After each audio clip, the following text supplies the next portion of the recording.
Drive, today we check out the first two born electric offerings from Mahindra and Honda two-wheelers. First, electric Activa. Hello and welcome to Overdrive. I am Soini Dutt. Mahindra has finally launched two of their born electric vehicles based on the new skateboard platform. Now the BE6E has floored people with absolutely all of its new features and tech, and also it is a marvel in motion. Let's take a look.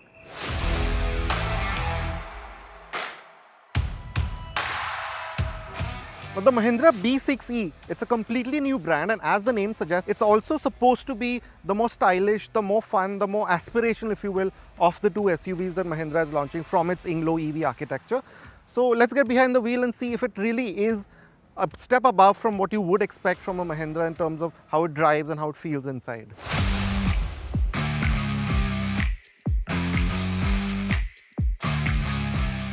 Now the BE6E's rear-driven motor, it makes about 285 PS and 380 Newton meters, which makes it about as fast as an Indian-made car has gotten in recent times, and it'll do 0 to 100 in 6.7 seconds. So yeah, by any measure, this is a quick car. The Inglo architecture uses a 59 kWh pack or the larger 79 kWh one seen here. The cells seem to have been sourced from BYD, feature the blade battery tech and cell-to-pack construction. In our time with it, we noticed that the BE6E doesn't show a heavy drop in efficiency in higher speed driving. The ARAI range number 682 for the larger battery pack, so 400 to 450 kilometers can be expected in the real world. The BE6E can DC fast charge at up to 175 kilowatt and AC charge at 11 kilowatt. It also has some of that heft, that refinement that you want in a car and that Mahindra seems to be going for with these new EVs. It has some of it. So you do notice that it feels fairly quiet and premium on the move, even at high speeds. It's fairly refined, and you also find that in terms of the way it rides and handles, it's quite stable at highway speeds. So the big fat tires of course help with that, but generally all the work that Mahindra has done with the suspension, it seems to give you a car that you feel sure-footed in. The BE6E is one of the more outrageous looking cars you can buy in the mainstream SUV segment, but it has been done well enough to not feel like too much of a departure. The short overhangs, the massive air curtain and the black around the front do well to give this car a sharp hunkered down look. It has a front, yes, it's a bit difficult to access to be honest, with this really neat aero motif that they've incorporated here, but once you are inside, these gas struts do help, and you do notice you have 45 liters. Now this is all right, you can put your charging cable, maybe a few small bags of groceries here, but yeah, something larger would have actually been better. The sculpting too is well thought out. It has a bold angular theme that goes well with the aggressive coupe shape. You notice a good deal of textures all around, especially at the back with the neat diffuser element. The heavy rake to the roofline is well managed with the way it meets the high deck lid. We would have liked the rear wheel wells to have less of a gap, but the haunches here work very well with the overall sculpting. Now with coupe SUVs, you're always left wondering about how practical it actually really is, but in the case of the BE6E, Mahindra I think have done a decent job. The boot space itself is 455 liters. You also get a 60-40 split, small charger here, 12 volt, a hook, and yeah, powered operation as I said. And here's a neat touch, you get these other lights to show when the boot is open so that something doesn't come and hit you. You still have 207 mm of ground clearance and some fun bits like the equalizer themed light show, a feature that lets you monitor the car's surrounding like Tesla's Sentry mode, UV cut glass all around and NFC entry. Now the BE6E, while it really has that striking look on the outside, even on the inside you will be really quite surprised and taken aback by how special and different it feels, at first glance at least. You have this steering wheel. Now the BE brand or the B brand has a different steering wheel, it's this squircle shape. And I must say it feels nice to hold, the material is quite nice. You have these buttons for the regen to control. There's also a boost function button here and the one pedal driving button. Ergonomically I really quite like it. This low sill gives me a good view out. I have a head-up display, which is not the slightly cheaper kinds with the mirror in front of you. It actually projects onto the windscreen, so that's nice. I can rest my hands here like this, so that way it's great. Around here, there are no real buttons to control the climate controls or the drive modes, which I found can get slightly irritating when you're living or driving with this car. Now let's get to the screens. These have taken a big leap forward from what say you get in the Thar Rocks or the XEV 700. They now come powered with a Qualcomm processor, which is supposedly the most powerful that you have in the auto industry for these. And I must say that just in terms of its functionality, it seems to work. It has this widget type layout, which is fairly easy to use, fairly crisp and responsive, which is a good thing. There's no lag, there's no delays like how you had in say the XEV 700, where the transitions weren't quite so smooth. That all that has gone. So it's a good high-tech system that really feels at par with everything else that you might have in any other brand. Now this screen again, it does broadly what you want a driver display to do. So it'll give you the basic kind of analytics, it'll give you your driving assist features, your navigation right on here. You have inbuilt navigation here, all your trip data and so on. And yeah, it's fine. I mean, I would have liked, to be honest, the range indicator and the power indicator or the regen indicator to be a bit larger. They're just spread out on the side and I have the speed in the middle. And of course, you also have a few mood settings here, which changes the ambient lighting. The patterns on the sunroof, they also change. So they have tried something to bring you that sort of mood kind of feeling here. And to a certain extent, it works. So overall, I do like the infotainment package, and this really is a striking, smart car to have. The B6E is packed to the brim with features. Here's what you get. Safety too has taken some big strides. Now with this very aggressive coupe shape and this dark cabin, you would expect to feel a bit cramped inside the back of the BE6E. And yeah, that's how it does feel to an extent. But Mahindra, given that again this is EV specific architecture, they have been able to carve out a fair amount of space for what is a 4.3 meter long SUV. To start with, yes, that thing of there being a high floor, that is there, which does mean that even though with this well contoured seat, I do find that I could do with a bit more thigh support. And while headroom is compromised, I am 5'6", maybe someone taller will find it to be tight, but Mahindra has been a bit smart about it. This panoramic sunroof does give you a nice big feeling, a feeling of airiness that somewhat compensates for the small rear window that you have here. We still don't have prices for the top spec versions of the Mahindra B6E, just the starting price of Rs 18.90 lakh. Mahindra may have been a slow starter in the EV game, but this coupe SUV shows that they have used their time well. The design theme inside and out, the features list and the packaging make it desirable, and this is backed by a driving experience that feels premium and reasonably engaging. Not one but two all-electric vehicles coming our way from Mahindra. Stay with us. After this very short break, we tell you all about the XC90.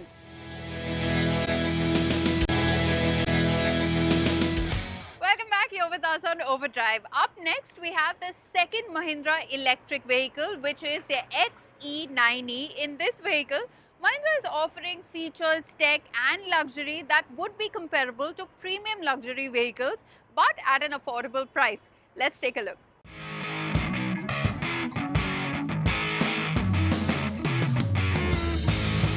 Now, of the two new Mahindra EVs based on the Inglo architecture, the XEV90, as the name suggests and as you can sort of get a feeler from just with the looks, is the one that is more traditionally Mahindra and the one that is a bit more luxury focused. So if you aren't used to electric cars, then this might be the one for you. Now start driving the XEV90 and it's a bit more familiar, the overall driving experience, considering the hardware and the mechanicals are identical between the BE6E and the XEV90.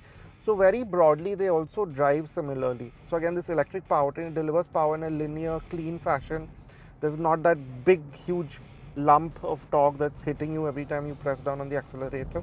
And like in the BE6E, you do find that the performance, it's there right up to over 100 kmph, about 120-ish is fastest that we've gone, and it's fine. I mean, it's still pulling there, so overtakes and all of those maneuvers are not really any issue.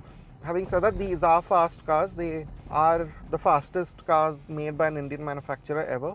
So this one does 0 to 100 in about 6.8 seconds. So yeah, you do have that sense that you are faster than most other things on the road, which does create a good sense of luxury. The more upright shape and greater weight make the XEV90 less efficient, but there is still a good 656 kilometers of range as per the ARAI cycle. So you can expect between 390 to 430 kilometers in the real world. And in terms of the ride, again, you do notice that with these large wheels there is a slight bit of firmness, and that inherent firmness that you have with EVs. In the brief time that I spent driving these two cars, this does seem to be tuned a bit softer, a bit more focused on comfort, very marginally. And you do notice that over a broken patch of road, while you do feel it, you do notice the sharp edges, there is a bit more travel in the suspension, I feel, which does give you a better sense of comfort. And then you also have the regen mode. Now I'm driving it in this auto regen mode, and the idea seems to be to manage regen and power compared to your surroundings. So if there's a car in front of you, it's supposed to ramp up the regen and then free it up when there isn't anything. It is fine, but I do notice that the regen, it goes into regen a bit more sharply than in the other modes. So if it were for me, I would just stick to a regular regen mode, and that would just make the drivetrain a bit more predictable too. Same goes with the braking. Now in this auto mode, it's not quite as seamless, but we would have liked, like I said with the BE60, a bit more feel from the brake pedals. That being said, the cohesion between the friction brakes and the regen is well sorted. So the changeover isn't very abrupt or very sharp. So if you are getting used to driving EVs, it's not that much of an issue. The XEV90 is less outrageous in its looks than the BE6e, but you still find that it does stand out. Yes, it's not quite as taut as the B6e, but you do have a more imposing look with the prominent lighting and the big fascia. The bodywork has a softer edge to the angles, but the long fastback look means that Mahindra has used its nearly 4.8 meter long length well. Now with the XEV90, you also get a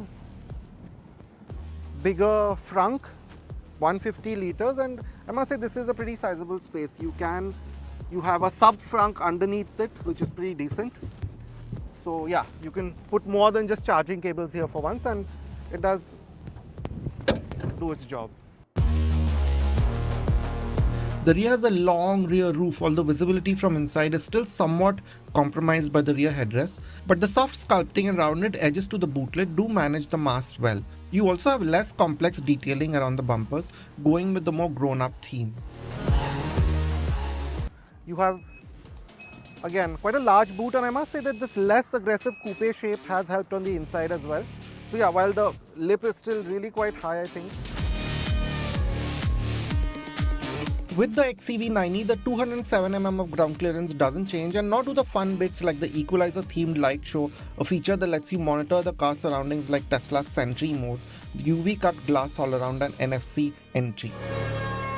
As soon as you get inside the XEV90, now this can't be ignored, this massive widescreen display. Now this whole stack, so to speak, is 43 inches across, and you effectively have three 10.25 inch screens within them. Now this one is specifically for the passenger, and I must say that I can still see it as a driver, so sometimes it can be slightly distracting on the move. It's not completely polarized like how some other cars, some luxury cars have it.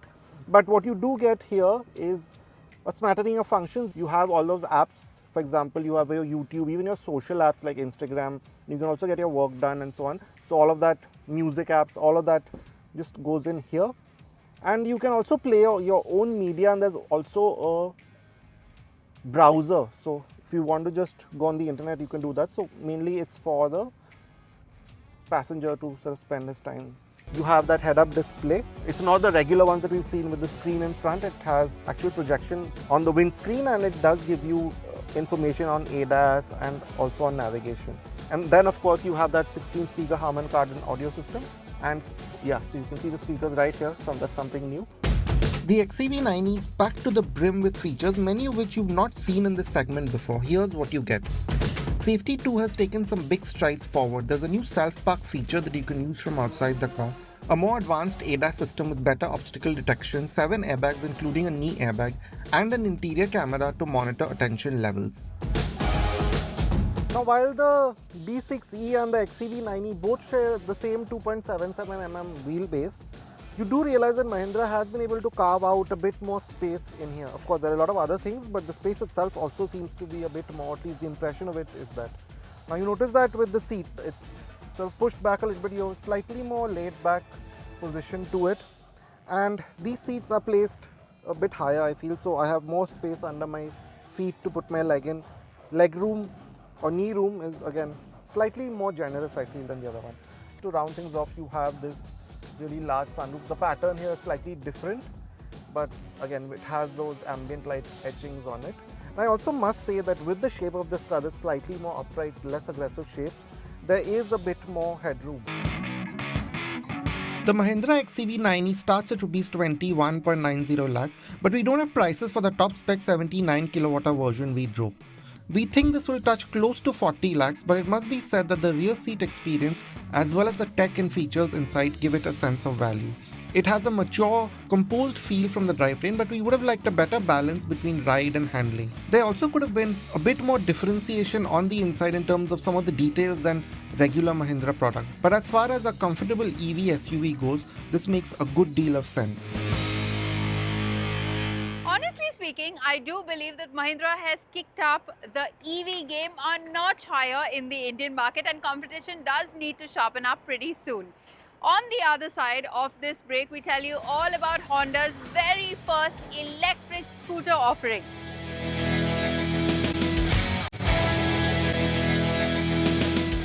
Welcome back here with us on Overdrive. Honda two-wheeler's most popular Activa now gets an electric heart. In fact, the Activa now comes with swappable battery tech, which makes it easy and sustainable for the future. Let's take a look.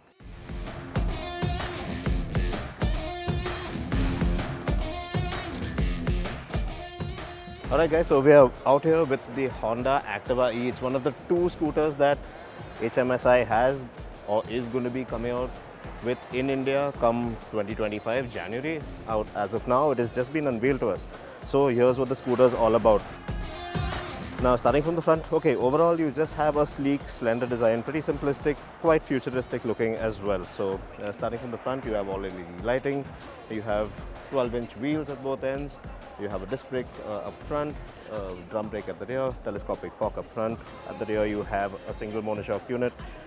Now coming to the screen, you will see that it has a 7-inch TFT screen, a color TFT, which you can toggle. It is not a touch screen, however, you will have to toggle all your commands via these buttons and the joystick at the side here.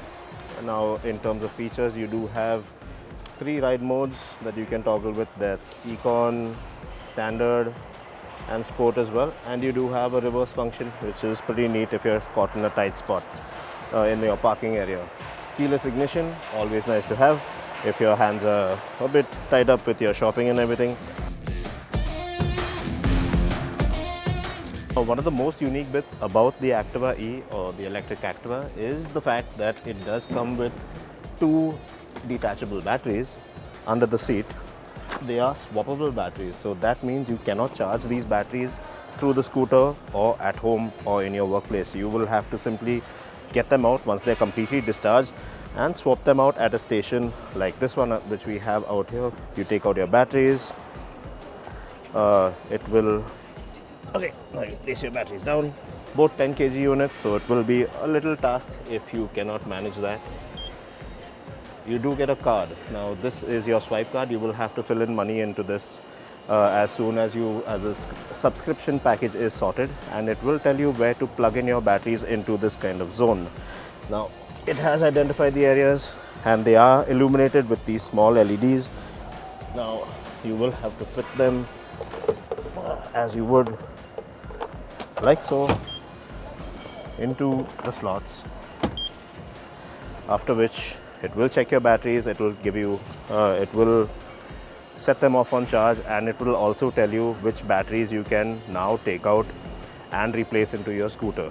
So this is 1, that is 2.